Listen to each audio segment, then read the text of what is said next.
गांव चंद्रपुर की हर रात एक अजीब डर फैल जाता था, क्योंकि हर सुबह किसी न किसी के गायब होने की खबर आती थी। ये तीसरी रात है और 3 लोग गायब हो चुके हैं। मुझे ये सब सुनकर नींद नहीं आती, दिल बहुत घबराता है। आदित्य एक मेहनती किसान था जो सादा जीवन जीता था, लेकिन अब उसके चेहरे पर चिंता साफ दिखाई देती थी। मैंने कल रात कुछ देखा था, मगर यकीन नहीं हो रहा। क्या देखा तुमने? हमें सब कुछ बताओ, शायद कोई सुराग मिल जाए।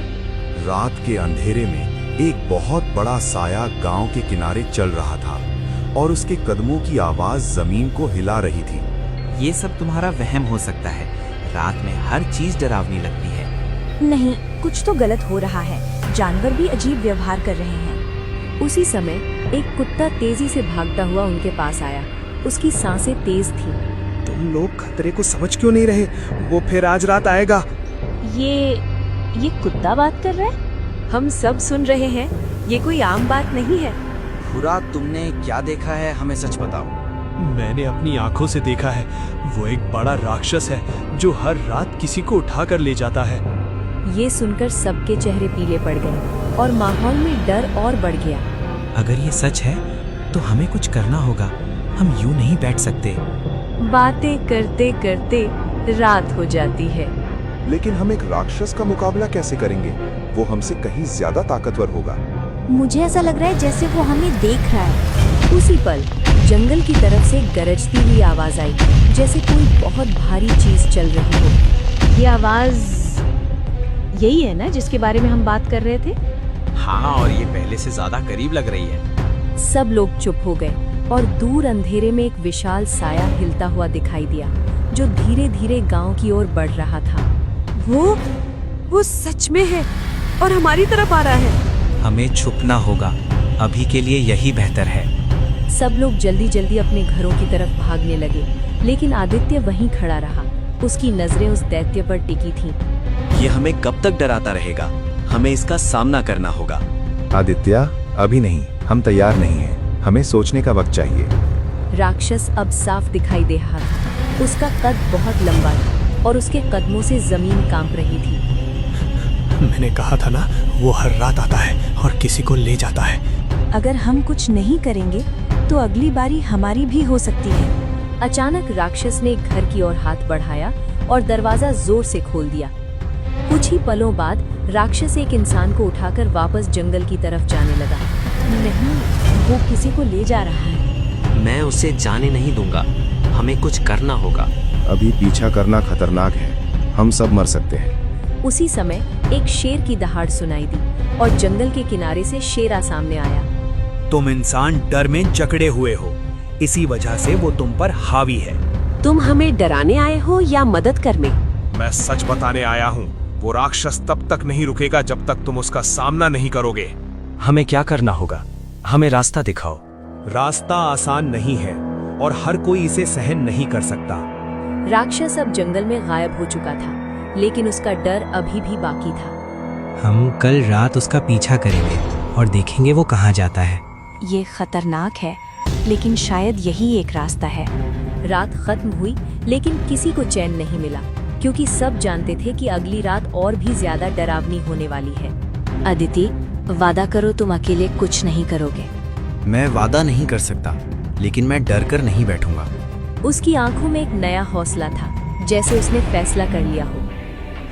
अगर तुम जाओगे तो मैं तुम्हारे साथ हूँ। हम सब साथ जाएंगे। कोई अकेला नहीं जाएगा। जंगल की तरफ देखते हुए आदित्य ने एक गहरी सांस ली, क्योंकि वो जानता था कि अगली रात सब कुछ बदलने वाली है। अगली रात चंद्रपुर पर पहले से ज्यादा भारी थी और हर दिल में एक ही सवाल था कि आज किसकी बारी होगी। आज रात हम सिर्फ देखेंगे नहीं, हम उसका पीछा करेंगे और सच जानेंगे। दिल बहुत डर रहा है, मगर मैं तुम्हें अकेले जाने नहीं दूंगी। हम सब साथ रहेंगे, मगर कोई भी जल्दबाजी नहीं करेगा। हमें खामोश रहना होगा, वरना वो हमें तुरंत देख लेगा। सबने अपने कदम धीमे कर लिए और गांव के किनारे अंधेरे में छिपकर खड़े हो गए। आंखें जंगल की तरफ टिकी हुई थी। वो आ रहा है। मुझे उसके कदमों की आवाज सुनाई दे रही है। जमीन हल्के हल्के कांपने लगी और वही भारी कदमों की आवाज पास आती गई। फिर अचानक राक्षस सामने आ गया। ये पहले से भी ज्यादा डरावना लग रहा है। हमें बहुत संभल कर रहना होगा। इसकी नजर बहुत तेज है। अगर तुमने जरा सी भी हरकत की तो ये तुरंत देख लेगा। राक्षस धीरे धीरे गांव के बीच में आया और एक और घर की तरफ बढ़ने लगा। हम कुछ नहीं करेंगे, वो फिर किसी को ले जाएगा। अभी नहीं, पहले हमें जानना होगा कि वो उन्हें कहाँ ले जाता है। कुछ ही पलों बाद राक्षस एक और इंसान को उठाकर मुड़ गया और जंगल की तरफ चलने लगा। अब वक्त है, सब इसके पीछे चलो, मगर दूरी बनाकर। अगर वो मुड़कर देखे तो तुरंत रुक जाना, सांस भी धीरे लेना। वे सब राक्षस के पीछे पीछे जंगल में घुस गए। हर कदम बहुत सोच समझ कर रख रहे थे। ये रास्ता पहले कभी नहीं देखा, जैसे जंगल खुद बदल गया हो। हाँ, और जितना हम अंदर जा रहे हैं उतना ही डर बढ़ रहा है। पेड़ और घने हो गए, रोशनी लगभग खत्म हो गई और सिर्फ राक्षस के कदमों की आवाज बची थी। हम करीब हैं। मुझे इसकी गंध महसूस हो रही है। सब तैयार रहो, जो भी आगे आए हमें हिम्मत नहीं हारनी। अचानक सामने एक बड़ी काली गुफा दिखाई दी, जिसका मुंह किसी अंधेरी खाई जैसा लग रहा था। यही है वो जगह, यही वो गुफा है। वो इसी के अंदर जा रहा है, हमें जल्दी फैसला करना होगा। राक्षस गुफा के अंदर चला गया और उसके साथ वो इंसान भी अंधेरे में गायब हो गया। हमें भी अंदर जाना होगा, वरना हम कभी सच नहीं जान पाएंगे। ये पागलपन है। अंदर क्या होगा कोई नहीं जानता। हम यहाँ तक आ गए हैं, अब पीछे नहीं हट सकते। सबने एक दूसरे की तरफ देखा और फिर धीरे धीरे गुफा के अंदर प्रवेश कर गए। यहाँ की हवा बहुत भारी है, सांस लेना मुश्किल हो रहा है। मैं कुछ सुन रहा हूँ, जैसे कोई अंदर से मदद मांग रहा हो। गुफा के अंदर हल्की हल्की आवाजें गूंज रही थी, जैसे कई लोग एक साथ कुछ कह रहे हों। ये आवाजें ये उन्हीं लोगों की हैं जो गायब हुए थे। हमें जल्दी करनी होगी, शायद वो अभी भी जिंदा हो। वे सब आगे बढ़े और अचानक एक खुली जगह पर पहुंच गए, जहां राक्षस खड़ा था। वो यहाँ है और वो हमें देख रहा है।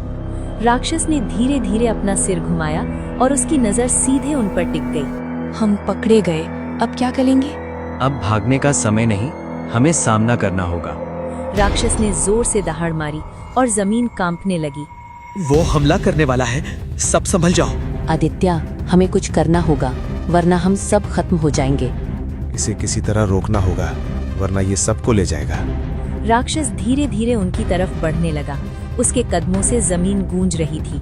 देखो, गुफा के एक तरफ पानी बह रहा है, शायद यही हमारी मदद करे। तुम क्या कह रही हो? हमें उसके करीब जाना पड़ेगा। हाँ, यही हमारा मौका है। हमें इसे पानी की तरफ ले जाना होगा। सबके चेहरों पर डर था, लेकिन उसके साथ एक मजबूत फैसला भी था। अगर हमने ये नहीं किया तो कोई भी सुरक्षित नहीं रहेगा। मैं इसका ध्यान भटकाता हूँ, तुम लोग मौका देखकर आगे बढ़ना। भूरा भौंकता हुआ आगे बढ़ा और राक्षस का ध्यान अपनी तरफ खींच लिया। अभी यही समय है, सब इसकी तरफ बढ़ो। आदित्य और बाकी सब धीरे धीरे पानी के किनारे की तरफ बढ़ने लगे। राक्षस उनकी ओर आ रहा था। दिल बहुत तेज धड़क रहा है, मगर हमें रुकना नहीं है। बस थोड़ा और, हमें इसे इसी तरफ लाना है। राक्षस अब बिल्कुल पास था और उसकी आंखें गुस्से से चमक रही थी। ये खतरनाक हो रहा है, वो हम तक पहुँचने वाला है। हमें जल्दी करना होगा, वरना सब खत्म हो जाएगा। सब लोग तैयार रहो, हमें एक ही मौका मिलेगा। गलती की कोई गुंजाइश नहीं है। मैं डर रही हूँ, मगर मैं तुम्हारी साथ हूँ। हम पीछे नहीं हटेंगे।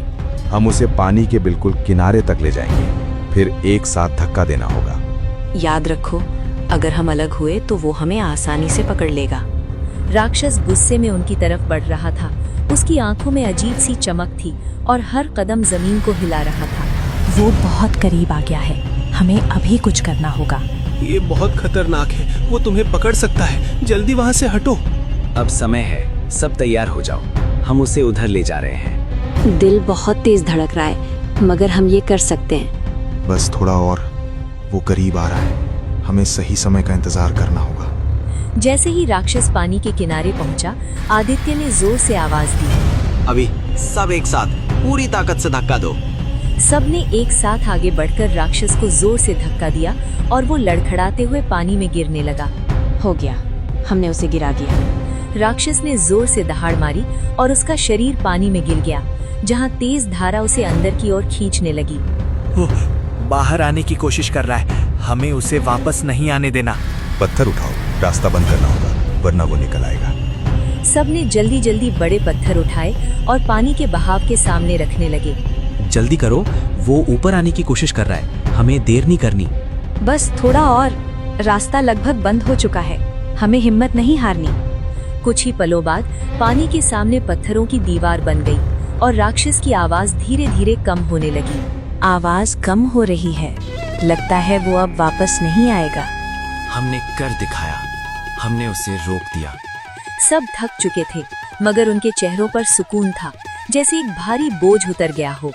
तुम लोगों ने हिम्मत दिखाई, इसलिए तुम सफल हुए। ये सब आदित्य की वजह से संभव हुआ, उसने हमें हारने नहीं दिया। नहीं, ये हम सबकी हिम्मत थी। अगर हम साथ ना होते तो कुछ भी संभव नहीं होता। सब धीरे धीरे गुफा से बाहर निकले और सुबह की पहली रोशनी ने उनका स्वागत किया। देखो, सूरज निकल आया है, जैसे सब कुछ बदल गया हो।